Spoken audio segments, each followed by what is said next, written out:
Hello, everyone. Welcome to the 21 Hats podcast. I'm Lauren Feldman, your host. Today, we're going to talk about how the businesses owned and run by our 21 Hats regulars are holding up during the coronavirus pandemic. What impact has it already had on their businesses? What contingencies are they contemplating? As you know, things have moved quickly in recent days as America basically shuts down. We taped this episode at noon Eastern Time on Friday, March 13. As we were still digesting the news that pro sports were suspending their seasons, that Broadway was shutting down, that Italy was on lockdown with only groceries and pharmacies staying open. By the time we published the podcast early on Tuesday, March 17, much more is likely to have happened. Our goal with this episode is to show how our group of entrepreneurs is grappling with the twin crises we are all confronting, the medical crisis that is here now and the economic crisis that looms before us. These business owners do not have all the answers, and they certainly are not medical professionals. In this conversation, you will hear some tension.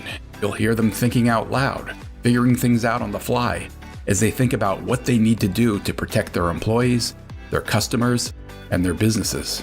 You will hear them ponder questions like, what do you do if an employee tests positive? If we're shut down, can we afford to keep paying our hourly workers? What can we do right now to conserve cash? This week's 21 Hats podcast lineup includes Karen Clark-Cole, who is CEO of Blink, a user experience research and design firm based in Seattle, Jay Goltz, who has several businesses in Chicago, including a picture frame shop, artist's frame service, and a home furnishing store, Jason Home, and Dana White, who is founder of Paralee Boyd, a chain of hair salons based in Detroit. You can find a transcript of the conversation at 21hats.com. All right, let's get started. Let's go around the room, get a quick update from each of you. I want to know where things stand with each of your businesses. What's happening? What are you thinking about? Karen, why don't we start with you? You're kind of at one of the epicenters in Seattle. What's happening at Blink? I should point out, we are taping this on Friday, March 13th at noon. Things are happening really quickly. Much will happen between now and Tuesday when we publish this. So I just want people to know we're talking on Friday. So on Wednesday, we closed our Seattle office, and on Thursday, we closed the rest of them. So Austin, Boston, San Diego, San Francisco. What that means for us, though, is it's less of an impact than it is for other companies because we, as consultants, we often work remotely anyway because our clients are around the country in a lot of cases. And then our research, when we're talking to our clients' customers, takes us around the world. So in many cases, we're doing that in person. It's better when it's one-to-one in person and we're observing their behaviors as well as listening. But we are absolutely capable and often do remote work, remote sessions, remote meetings as well. So we have just turned the whole company into remote. Everybody's working from home. Everybody is still working with the exception of a few positions that aren't consultants. So we have hosts and we have studio managers, those kind of people. They are still working. They're being paid. We've got them doing other things in a more of a support role. So as a company, we are in much better shape than many of the local companies in the area. Do you have business coming in? Our business has not slowed down. So knock on wood, we have had no slowdown so far in any new business. It's incredible. That's very surprising. Yeah, I expect it may happen. The advantage for us as well, though, is that a lot of our clients are set up like we are. So they're high-tech companies. They have distributed workforces, and so they are also used to being remote. Dana, you have some sophisticated tech aspects to your business, but you're a retail business. People walk into your store, your customers have to sit in a chair, your employees have to touch your customers. What is happening at Paralee Boyd? So here in Michigan, they just decided to close all of the schools starting Monday, March 16th until April 6th. First thing we looked at was how many of our staff are parents, and then how do we cover shifts. We're going to watch what the volume tells us because we're not appointment based. We're walk-in only. So The volume will tell us how to lean. And what we're seeing as of this morning, since the announcement was made last night, is guests are calling, asking if we're still open. And we have had a few people come into the salon. What we're expecting is we're expecting people to trickle in today, because a lot of people didn't have to go to work. And again, a lot of parents kept their kids home from school. So we're expecting people to trickle in. Again, we're going to reassess our staffing needs once we see what this weekend shapes out to be. And again, as we said in our original coronavirus special on the podcast, I was concerned that my slow season would be extended. And so far it has. I had a meeting with my manager yesterday, and I noticed that business has dropped significantly. And I panicked. And so I reached out to people that I felt could, kind of help keep me focused, via text and telephone. You panicked in what sense? Did you take any actions, or you panicked in the sense that you just started thinking about things and asking questions? I panicked early afternoon, and then started thinking about things, and then started to act that night. So that's what we've been doing ever since last night, is dealing with it. So we're just going to see where it takes us. We're updating, or not updating, but we're maintaining our cleanliness standards. Of course, the state of Michigan has cleanliness standards that we have to adhere to, but we're going to go above and beyond that. And in our morning meetings, we're talking to our staff about what they can do to keep themselves safe. But we already had gallons of alcohol in the salon because we use it constantly anyway. So we're just now adding to it bleach wipes. Thank goodness we ordered our supply of bleach wipes and hand sanitizer a little over a week ago. So we just got it. Solid gold. I know. Yeah, we have, I think, 9 containers of hand sanitizers, the big jumbo ones you get from Sam's Club. So we're covered in that aspect, and just communicating to our guests that you are safe coming to Paralee Boyd. This is how frequently we're washing the handles of the credit card machine, of the front door, the vestibule door, bathroom handle. So we're pretty much Lysoling, because we've got Lysol in our order too, every hour on the public handles. But everything else we already do. We already alcohol and sanitize the chair after each guest. We already do cleanliness in the morning and cleanliness at night according to state regulations. So we're just going to reiterate, and hopefully our guests will feel comfortable. And we're going to ask them to stay home if they're not feeling good. I know cabin fever, I think, is going to be the biggest cause of the spread of COVID-19. People are going to, they're home with their kids for 3 weeks, and they've got to, they're going to want to come out. But we're going to ask that when you do come out, please come out healthy to public spaces, and don't come to Paralee Boyd if you're not feeling 100%. That's it. Dana, at traditional salons where they do take reservations, they have a pretty good feel of, how much business they can expect from day to day.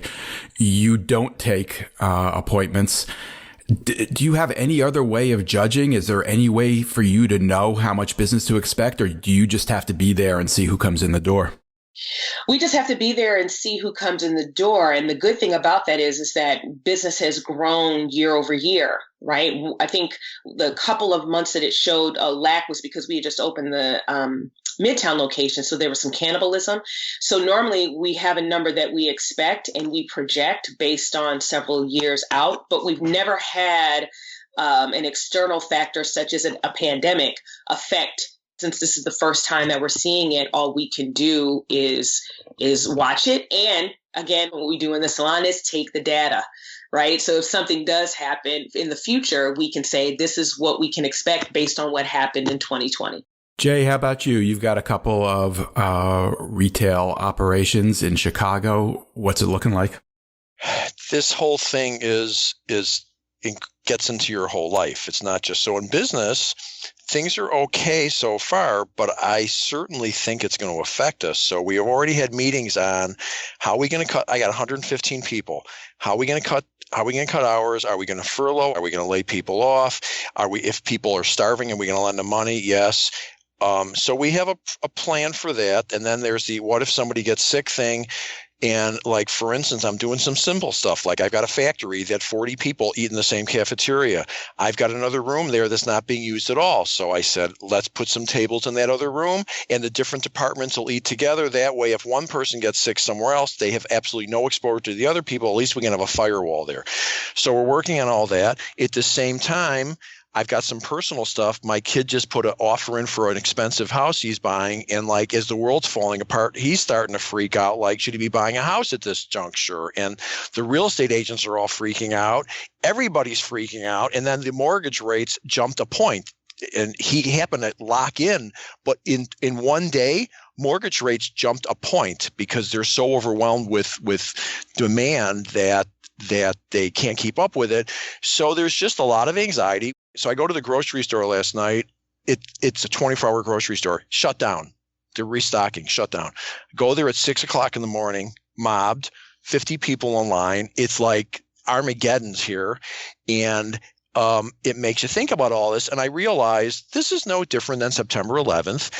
And this is going to go away and things are going to go back to normal. Well, it is different. I mean, I think you're making the right comparison. That's the closest model I can think of, but it is, there are differences. Well, one difference is, let's go from September 11th to 2008 meltdown.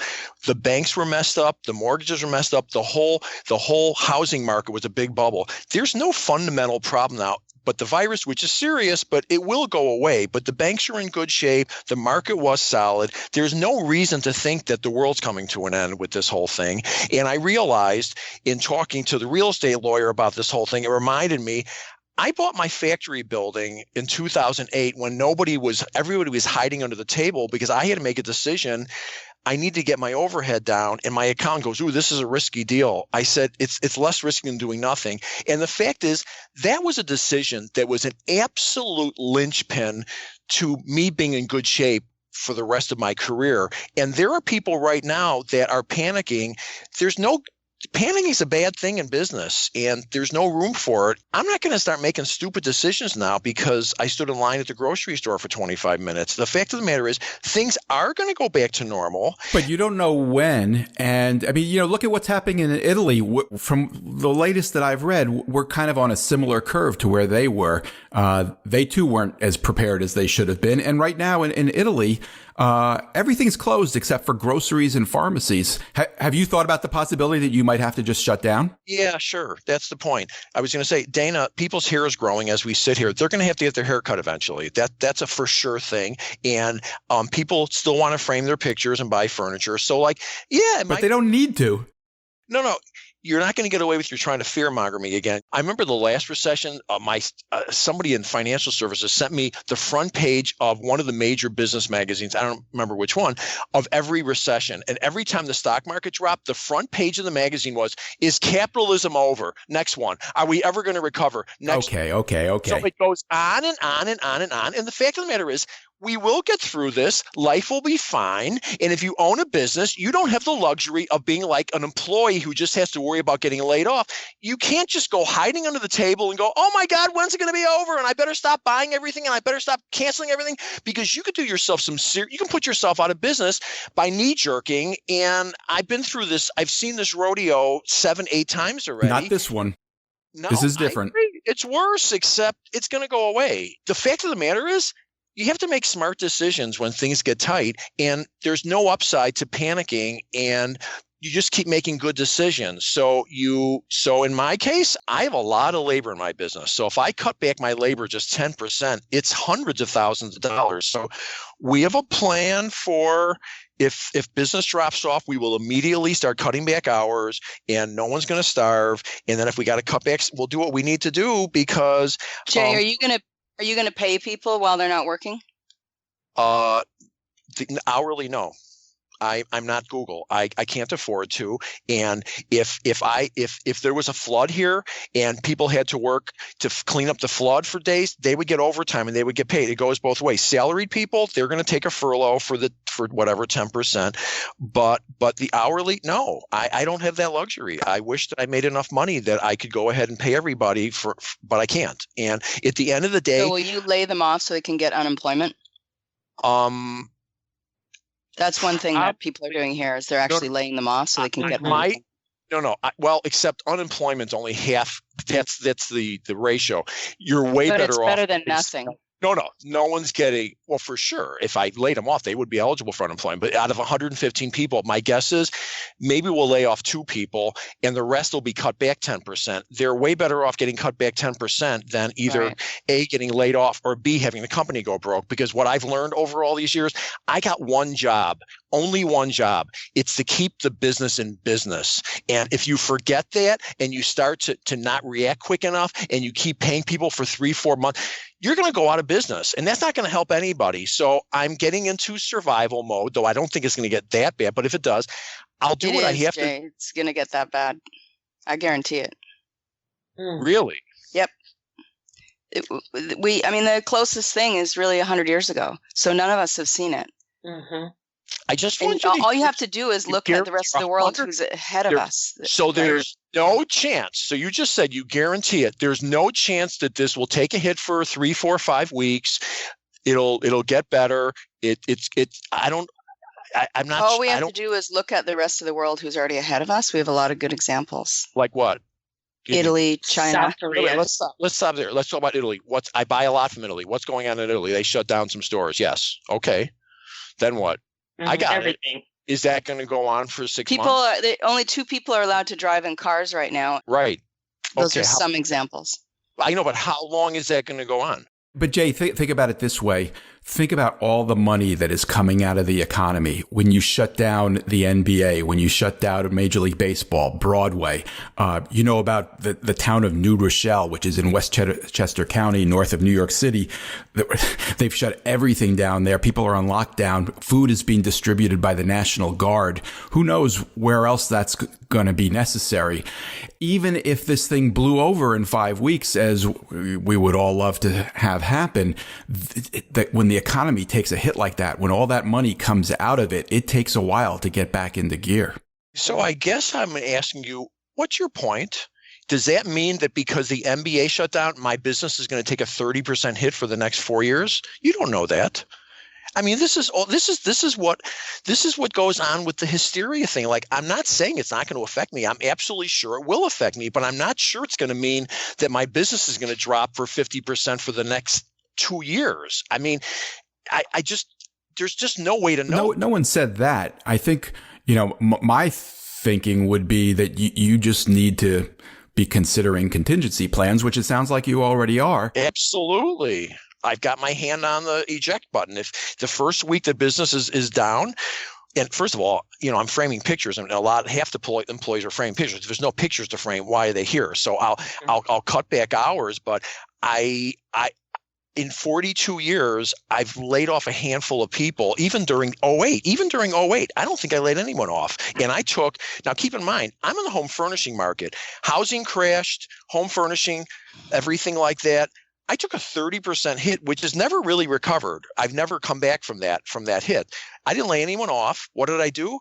I bought a factory building that cost me a third as much as the place I was using for my warehouse and factory. I readjusted the cost, and now I'm in good shape because of it. So that's a great point. You're talking about finding an opportunity in a very difficult situation. Do you see anything like that now? Dana or Karen, let me start with you. Do either of you see an opportunity in this to do something that will put your business in a stronger position? Yeah. So I spoke with my mentor yesterday, and I was literally had my hand over the send button to send an email about raising prices. And he said, don't you dare right now. Your sales are already down significantly between your salons compared to this time last year. And now it's not the time for those who already aren't coming to say, here's another reason not to come now, especially with this virus. So he said, and I agree with him, send out a reassuring message, post a reassuring post, and give them an incentive to come in. Like, do your special, let's continue going on with marketing. When my market gets their hair done, it's a necessity. Part of it is I want to feel good, but the other thing is hair health is very important to me. I'm not just coming in for a haircut. You wash and style my hair. And so I'm only going to go so long. And, I'm not necessarily going to do it at home. I just need to know that Paralee Boyd is a safe place for me to go. So for me, we're going to try doing a little bit of marketing that I hadn't done before. We're just going to keep on with that pace. But I've got my hand too on the eject button, because I agree with Jay. My job is to keep the salon open. I know the SBA is looking to give out money to small businesses that are, feel the sting of this. And so I've got an email coming to me, explaining what that means and what I can do. But I will lay people off, but I'm going to lean out my staff first if we stay on this path, which with Karen, I believe we will, especially with schools being closed. It's my hope that it turns around, that people get cabin fever and say, I've got to go get my hair done. But in the event that they don't, then we will lean out. And then if we have to shut down because we've seen 2 days and we haven't seen anybody, then we need to have that conversation and hopefully put my staff, who are all hourly employees, in a position to where they can receive some help. I'm with Jay. I'm not Google.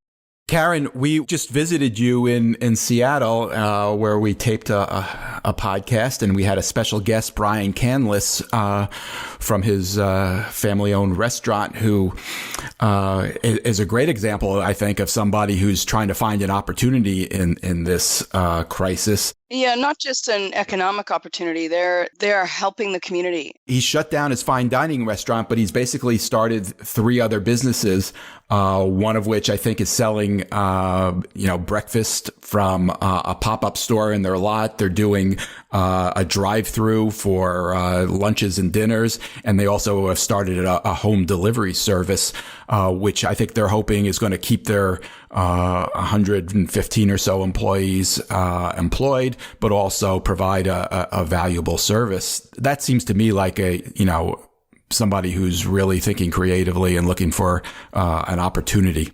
Yeah, it's innovative and creative, and the beauty of it is it's still in alignment with their mission of trying to turn people towards each other, which I love, because it's not just the employees, but it's also the community. They're trying to help people who may be difficult to get food. I mean, it's upscale, right? I mean, it's not like they're at the food bank, so it still is business. Karen, you said your business is holding up so far, but do you see opportunities here? Is there something that you can do? Yeah, we're really focusing on trying to help our clients get set up for remote work and, the user experience of working remotely. So we're trying to really talk about how we do that so well, and have been doing it for quite a while now. So we really do have it dialed in. So we're trying to really promote that so everyone knows, don't worry, we can still do this, and help them where we can. Back to you, Jay. You found an opportunity in 2008, 2009. It certainly was an opportunity, but it was also a strategic move to make sure the business was healthy. I'm not saying, make lemonade out of lemons. I'm talking about when things go bad, you have to look at your business and figure out what adjustments to make. And I looked at the business and I said to myself, I believe we've been living off of cheap money and cheap mortgages for years. I don't think this business is going to come back to where it was, and I need to change my business model. I was paying $10 a foot for factory space, and the new space was going to cost me $2.75. That's like the entire bottom line to the company. So I strategically decided I got to take this cheaper space, and it righted the ship, and it got me in a good place. I'm not sure that this business won't shut down eventually from it, but I'm also not sure it will. So I'm not going to freak my employees out and go, listen, we might be closing down totally. I think the worst case scenario I'm hoping is if everybody has to take 1 day off a week for a month, they'll survive. Everyone will be okay. If I have to lend people money to cover their rent, I'll lend people money to cover their rent. But like I said, I've been through 7 recessions. Are you concerned that people are going to just say, I don't even want to go outside. I'm not going to leave the house to frame a picture or buy a sofa? This might sound weird, but I just don't have the luxury to worry. I don't have the luxury to have fear. I own a business, and I need to be fearless moving forward. So I don't know that I would use the word concern. Do I have a contingency plan? Yes. But if I started to be concerned about everything, I would have died of a heart attack 20 years ago. I don't think you can be in business and sit there and worry about everything every day. I don't think you can do that. Let me ask you this. Dana was talking about change. We've discussed the prices she charges, and we've all encouraged her to raise her prices. She's deciding that now's not the right time to do that. How do you look at marketing? Are you going to adjust what you spend on marketing right now? Do you do more? Or do you do less? Do the same? Well, it gets down to cash flow. When things get tight, you go from profits to worrying about cash flow. So the stuff that I know is working, the online stuff that I absolutely am sure is bringing in business because I can track it, because when someone comes in, we say, where have you heard about us? Oh, I found you online. I'm going to continue spending the money on the stuff that I'm 100% confident is working because the customers tell us. Because remember, I get their name and number when they come in. So I know if they've been here before. I have pretty good what's called attribution. I know if they've been a repeat customer. I know if they came in from driving by or from the website or from other advertising. Other stuff, putting a full colored ad in the local magazine that I'm not sure works or not. No, I'm cutting that out. I mean, I don't know if it's working. So I'm going for the sure bets. So what am I doing? I'm considering cutting labor if I need to. I've cut back travel considerably just because some of the places we're not going to Italy now, obviously, and China. I send people to China to buy furniture and stuff. So we've cut back on travel dramatically. I'm looking at the advertising, cutting back on that, and that should be enough to keep going fine. And like I said, I'm not going to get into the mindset of, we'll probably be shut down. I don't think that to be true. And even it's just, I'm not going to participate in this hysteria. The people at the grocery store, they've got cartfuls of toilet paper. And you say to yourself, you're not buying enough food to need that toilet paper long term. Like everybody's crazy. The world's gone mad for a little while. I'm not jumping into that stuff. And I'm telling you, when September 11th happened and the crash. Jay, you're managing to sound hysterical while you're complaining about everybody else being hysterical. No, I was just thinking that same thing. I got it. That's because I spent an hour in the grocery store this morning, and I'm hearing about how this is going to be like Italy, and I don't believe that to be true. I don't. It might, but just because Italy got behind the curve and got out of control there, doesn't mean it's coming here. So when Karen says, "I guarantee it's going to happen," I take exception to that. It might happen, no doubt. I don't believe that's a guarantee. So Jay has mentioned before that he lives by 4 principles. And that's what I'm hearing. And it is, this first one is, it is what it is, right? 2, deal with it. And this third one is 3, as business owners, we are on a good and noble mission to help customers, employees, and our families.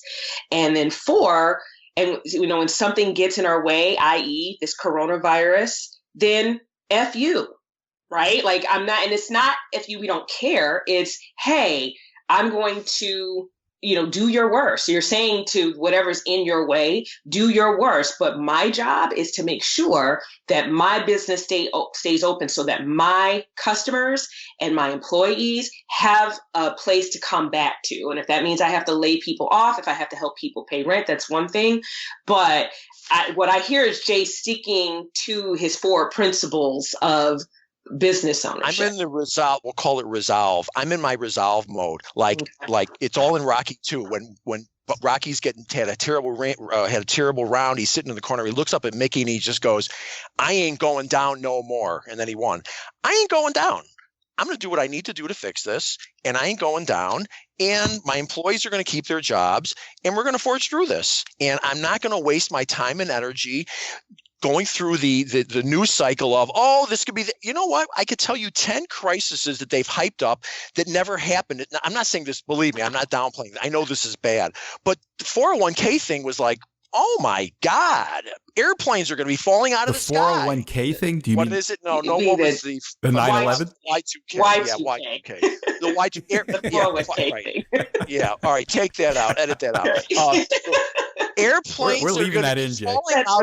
Airplanes will be falling out of the sky. How about the pandemic with the flu that never got here? What about that? I'm here saying we should have a reasonable conversation about potential issues. And it's almost like I hear you saying even talking about this stuff is getting hysterical and participating in the insanity. Is that what you're saying? I heard the phrase, we're going to be shut down. It's happened in Italy and it's happening here. And I'm enthusiastically disagreeing with that. I'm saying if you look at the data, it's moving. Like we can see what happened in China. We can see the difference between countries, cities that reacted quickly and what they did with their social distancing, and we can see what happened when they didn't. So you can also see that the U.S. has reacted slowly to get started. So that doesn't bode well for us. And Keep in social mind distancing means stay home. It's bad in terms of what it means for us socially. It's going to be really hard for people to do that. And unless we do, it's going to hit us really hard. how many cases are there in Seattle right now? Wait, let's not go there. Well, I'm just saying this. You're in Seattle. It's bad there. I get it. There's not a lot of cases in Chicago, and everybody is doing everything they're supposed to do. So I'm not sure. Jay, nobody knows how many cases there are in Chicago because we can't test. Okay, I'm just suggesting there's a good possibility that my business is not going to shut down for a month or two. That's all I'm saying. Okay. And believe me, I'm not at all saying this isn't serious. I talked to a doctor last night at length about it. It's bad, and I get it, but we're taking all the preventative measures, and I believe that there's a good chance that there will be a downtick in business, but this is not going to be another economy meltdown for the next 5 years. And there's just no reason to assume that. And frankly, very importantly, there's no upside to me for that. There's just no upside being a business owner in deciding we might be out of business in 6 months. And I'm certainly not going to go tell my employees, brace yourself, you might be out of a job next month. Let me ask a couple of questions. Dana, have you thought about what you would need to do if one of your employees were to test positive? Yes, we would look at the guests that they serviced that day. And then we would contact those guests. I'm sure they would already be not coming into work if they had test positive. We would also look at the employees that they worked with that day and have them stay home. And what we decided was if one of our employees did test positive, it would probably mean us shutting down that salon. Wow. After contacting everybody. We're just not going to take the risk. We would probably shut that salon down. What if you find out that one of your customers has tested positive? Same thing? It's similar, but we would, again, we keep our guests in the salon for a short time. We would probably not have the people who are working that day or with that person come in. We'd have them stay at home and let them incubate to see. And then we'd look at the time that they were there. We don't know. We've talked about contacting all the people that were in the salon with them the day that they were there, but we are caught between, hey, do we tell them and then we're hysterical? Probably we're going to err on the side of caution and contact everybody who was in the salon with them at the time. But again, we're seeing lower numbers. So if it was a normal Saturday, we'd have to call, maybe 10 people. Right now, with our numbers being low, we'd only have to call a couple of people. So we would call the people that were in the salon with them and the people that work with them. I don't believe we would shut down the salon because, again, we have these cleanliness standards that are put in place by the state, and we're doing so much to keep the salon clean hourly. Yeah, the problem is it's airborne, right? So you shouldn't be any closer than 3 feet from people. Yeah. The reality is you can't make a decision today about what might happen in 3 weeks if it happens, because we have no idea what's going to be going on in the rest of the city and everything else. And you can only. Well, Jay, you might be right about it might be too early for her to think about whether she would have to shut down or not, but she can certainly think about what the protocol would be, who has to be alerted, that kind of thing. I'm not saying she shouldn't be thinking about everything. I'm just going, you can't come to a conclusion at this point. You should be thinking about it. Karen, let me ask you, if it does get bad, and it sounds like you do anticipate it will, and that your business will fall off too, what concerns you most? I mean, do you have bank loans that that a lack of revenue could create a problem for, or what would the big issue be for you? No, it's just going to be a reduction in workforce. So, we have to be careful. We can't have people on the bench for very long. So if we have a reduction in incoming work, then we have to be, and we've already let all of our contractors go. So these are people that we use for ebb and flow. So if we have a higher volume than normal, we'd use contractors rather than hiring employees until we know that that's a new normal. And so we've already swapped, taken the contractors off work and put any employees who were idle because of some of these postponements on that work. And, but meanwhile, we have to keep those contractors warm because we believe that when we get back to normal, we're going to be gangbusters because all of our clients have to make up for the work that's been postponed because they still have to get their jobs done. Those people to do that stuff are going to learn a valuable lesson from this, which is they better have some reserves, because people like Karen and I that have people that are just paid for a contract thing, they're going to lose their contracts or whatever. Not even a contract. They're going to be out of work for a while, and that's the nature of being a gig worker. So maybe some of those people are going to decide to get regular jobs because there's a little more stability. So this is going to test out a whole lot of lifestyles of people. I have a person that does marketing for me. She works 3 days a week. She works for the hotels. How do you think that's working right now? I don't know that anyone's getting hit worse than hotels. I hope they don't go get what you call regular jobs, because we really need them to run our business. Right. So it's going to change. And maybe you'll hire some of them. But the point is, all of her hotels are cutting her off 100%. So I had a good talk with her because I have a good relation with her. I said, you might want to remind some of them what you just said, that they should keep you warm here because they're going to want you back. And instead of cutting you off 100%, maybe convince them it would be a good idea to cut you back 50% because you're going to have to go find a client to replace them. So it's shaken up the whole dynamics of that stuff. One of the reasons we started 21 Hats was the basic premise is that a lot of business owners feel isolated. They're not sure who to talk to. They don't necessarily have a spouse they can talk to. It's not appropriate often to talk to employees when things are tough. This seems like with a lot of people freaking out, with a real crisis on hand, this is a time when people, want to compare notes with others. And that's the whole purpose of the podcast we're having now. But for people who are listening to this and are looking for other ways to reassure themselves, to figure out what other people are doing, I'm curious what your experiences the three of you have had with peer groups, and whether you think, belonging to a group like Vistage or YPO or EO is helpful in a situation like this. Karen, do you belong to any of those peer groups? I don't currently. I have various ones in the past. I think they're good. You've got to take a grain of salt, and to me, it's all information. And then what I do with it is probably going to be different.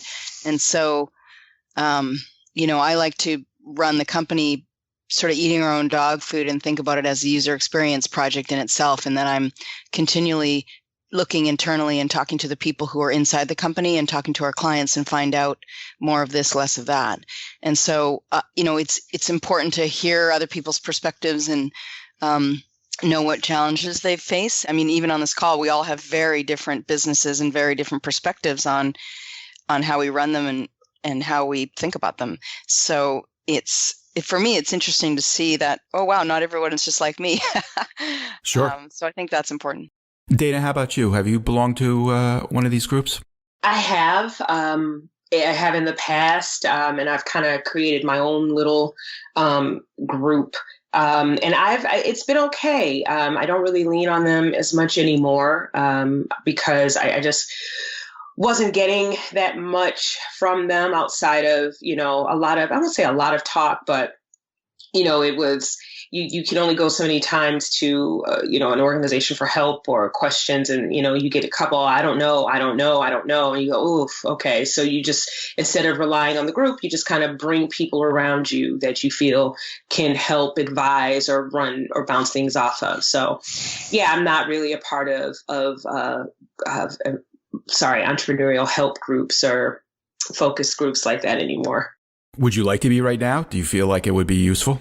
Again, it would have to be an organization that, someone's come to me who's in a similar part of their growth that I'm in, and they are, finding answers or being pointed in the directions to pursue their own answers that are helping.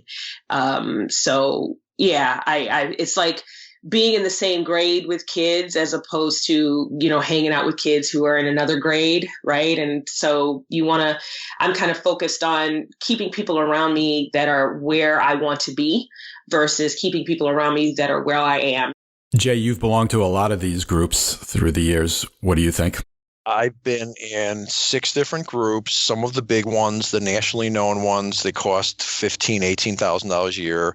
So I've seen about, 100 and some businesses close up, because you go through your books together. So it's been an extremely valuable learning experience of seeing the way other businesses work and getting some perspective on it. One of the biggest things, and I'm dead serious when I say this, you start to feel smarter, because if you're by yourself and you make so many mistakes like I did, you start to think, oh my God, everybody's smarter than me. And then when you join a group, you find out, no, not really, because there's a lot of other people that are making mistakes too. No, more than you do. And here's a little insight, which is why I'm not mentioning any names. This is just fact. If you pay $18,000 a year for a business group thing, and that's what a lot of them cost, who do you think's got that kind of money to pay per year? I will tell you, in my experience, and I've talked to other people, this is a statistical fact. Most of those people in the business groups are second generation or third, mostly second. In the last couple of groups I was in, I've only been out of 15 people, only 3 of us started the business. And the perspective of a second generation business owner compared to someone who started it out of the trunk of their car is very, very, very different. So and they've got so many resources and so much infrastructure in place that it's just different. And then many of them just really shouldn't be running the business. And I've seen them go broke. Oh my God, out of 100, I've seen 20 of them go broke. So Jay, what advice would you give to a business owner feeling isolated right now and feeling the need to compare notes with others and think through their approach? Do you have any advice? Yes, absolutely. I absolutely think it's a good thing to join a business group and try to find one that's got some people that you can learn from. Try to find some people that are some are in a similar situation, and some of them are much older and are way past where you were at. I've had one guy said to me, this guy looked across the table at me. I had just joined. I was about 31 years old, and he was in his 50s probably. And he just looked at me and he just said, so have you toughened up yet? That was such a poignant question, because that's what it's about. When you start in business, you need to toughen up. It's not easy. It's not simple. Sometimes you have to do things that are uncomfortable. And it just shows you the wisdom of somebody who's been in it. Another guy said to me, that is right up there, he said to me, he was about 50 something. I was probably 30. He said, Jay, everybody realizes that they have limitations. Usually happens when you're about 50. Oh my God. I mean, that's just brilliant. Like, I don't have the head to build a $200 million company. I don't. I realize I have limitations. And that was just a really smart thing. And when I hit 50, just like he said, I realized, yeah, I think I figured out how far I can take this with my personality, with my skill set, with my riskability. And so I've gotten some really great input from people in those kinds of groups. And I've also seen people do such remarkably stupid things and do it over. I've been in groups with people where you'll say to the guy, always the second generation, I'm sorry to say, you'll say, Bob, you've been complaining about your production manager since I joined this group. Why don't you fire him? Yeah, you're right. You're right. It's time. I'm going to fire him. A year later, you come back to his place. His production manager's still there. I thought you said I just watch people do nothing. I thought you just told people that they should join a business group, Jay. Even a bad experience in a business group is better than no experience. I mean it. Well, you know what? The life cycle for me in those business groups is usually 2 or 3 years. I usually get burned out after 2 or 3 years, but I always leave with lots of great insights. And I absolutely believe people should be exposed to other business owners. Okay, so we're almost out of time. We're talking, again, this is Friday the 13th, as we're heading into a crisis of some considerable dimension. I knew this was going to be a difficult conversation in some ways, and I wanted to bring something that I found really inspirational into the discussion. I'm curious if the three of you looked at it the same way. Is it a prayer? No, it's not a prayer. We don't need prayer. Good.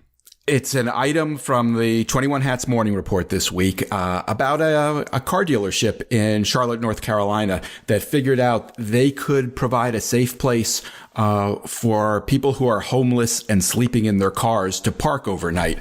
And the thing kind of built on itself. They wound up starting a GoFundMe that attracted a good bit of money and allowed the car dealer to actually pay security deposits and first month's rent for some of the people staying on the lot. And it was just, to me, it was somebody looking at a situation, not waiting for others to act, figuring out what they had to offer and taking action that, made a difference to a significant number of people.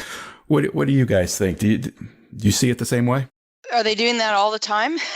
They are now, yeah. Oh, good. That's great. I think that's a great story, and it just shows that, you got to keep thinking about things. And as business owners, we have a unique opportunity to do something good for the world, whether it's providing jobs or making customers happy or using your empty parking lot to help the homeless as this guy does. We have a unique opportunity to make the world a better place, and that's a beautiful thing. We should all, I would hope that everybody appreciates that's an honor and a privilege to be able to do.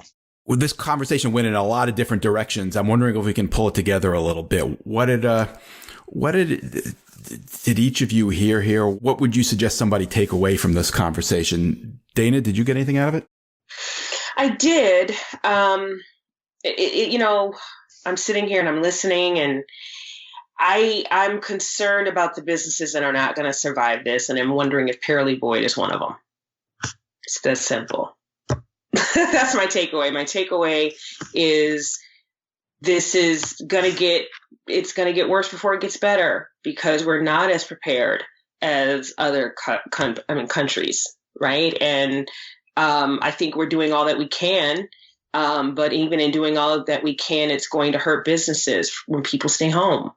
And so who's going to survive this? What great businesses are going to have to close? And then, I know some of the business owners that I talked to last night are worried is there something more I could have done?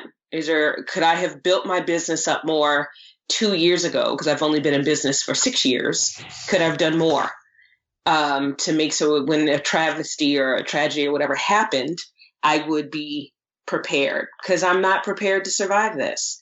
And so that's a fear. That's what my takeaway from this conversation is. Dana, can Pearly Boyd survive? And we're going to do what we can, but I'll be honest with you, I don't know.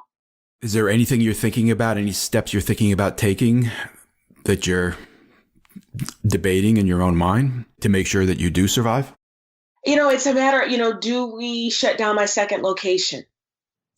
Right. And I don't mean temporarily, right? Because these incidents take time to recover. Right. And there's so much that I didn't do prior to this incident that I don't know if it could have prepared me for it. Being optimistic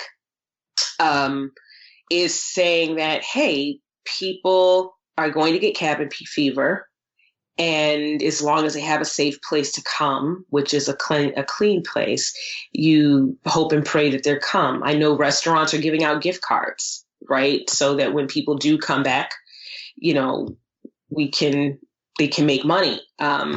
So, that might be an idea. But if there's no salon or restaurant to come back to because they had to close, then, there goes the gift card. So I don't know. Karen, how about you? Are you taking anything away from this conversation? Well, honestly, I'm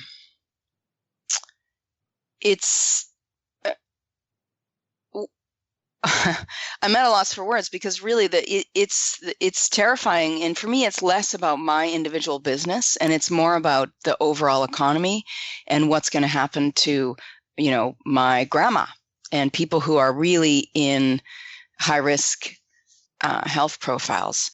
And I have, like Jay's son, I've got a house on the market right now, and I'm like, I need to sell that house.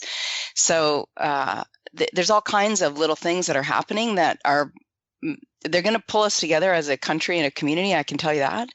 And, what we do as business owners, people are looking to us, our employees are looking to us to make the right decisions. And I have got a lot of feedback from my employees when we close our offices ahead of the curve. Thank you for taking care of me. And so they are concerned about their health beyond everything else right now. And so I think we just have to be real and be precautious in how we're running our companies in terms of lowering costs, and anything that can happen should happen. How about you, Jay? I am not going to wring my hands and tell you that I might be out of business in 6 months. I don't know. I'm not going there. I've been through this many times, and I'm going to do whatever I have to do to stay in business and take care of my employees as well as possible. And I'm giving a rally call to everyone who's listening. We don't have the luxury of business owners to wring our hands and to worry. No, we're supposed to fix things and figure out the best course of action to get through this. And I think what we have to do, though, is preserve our businesses so that it's on hold, because when this is all done, people need our businesses to be going, not only as employees, but as customers. So just think of it, Dana, as a pause. And how can you keep that pause going? How can you preserve it so that it can be on pause so that you're ready to roll when everything gets back? Because it will. I think, and I don't know what other business owners that may be listening are in a similar situation. There, it's hard you do the work and you embrace the pause, but there are people that I owe money to that aren't embracing my pause, that don't care, that COVID-19, brimstone, fire, hail, I don't care. I want my money. Okay, I got it. Let me explain this to you. Yeah, what are they going to do? Kill your cat? This is what I want to know. You owe them money. Mm-hmm. So what does that mean? They're better off if you go broke? Is that how this ends? No, they're going to have to work along with you until you pay them back. So there's a perfect example of they're in this with you, whether they like it or not. They lent you money or whatever. That was all part of the risk of taking business. They're just going to have to work with you until you figure this out, because it's in their best interest, in your best interest. So, there's a good example of what are you going to do? They're better off if you stay in business. Everyone is better off if you stay in business. You're going to get through this. You're going to do what you need to do. If you need to close the one salon, so be it. And you're going to come out of this whole thing because you're smart and you're ambitious and you're responsible and people like you. So you're going to get through this, and make sure that you don't ever, ever, ever have a bad afternoon and start telling your employees what you're really thinking, because you might as well set the place on fire then. Yeah, I agree. It's just, there's no upside to it. All they're going to think is, oh my God, I just bought a new car. I'm going to lose my car. And who's going to help my mother? And you're just going to help freak them out. Embrace it. You're going to look back on this and say, wow, I got through the whole Corona thing. And this will be just one of the next 20 things that come along that we have to deal with. We are out of time. Needless to say, we will be returning to this topic as long as is necessary. My thanks to Karen Clark-Cole, Jay Goltz, and Dana White. Thank you. Fine job as always. Thank you. Thanks for listening, everybody. This episode was produced by Jess Thuberon, founder of Blank Word Productions. Remember, we started the 21 Hats podcast to help business owners feel a little less isolated, to let them know they aren't the only ones fighting these battles. If you got something out of this conversation, please help us reach more people. Tell a friend, subscribe and review us wherever you get your podcasts. Follow us on Twitter at 21_hats. And let me know if you have a question or a comment or a topic you'd like us to cover. My email address is lfeldman@21hats.com. See you next time.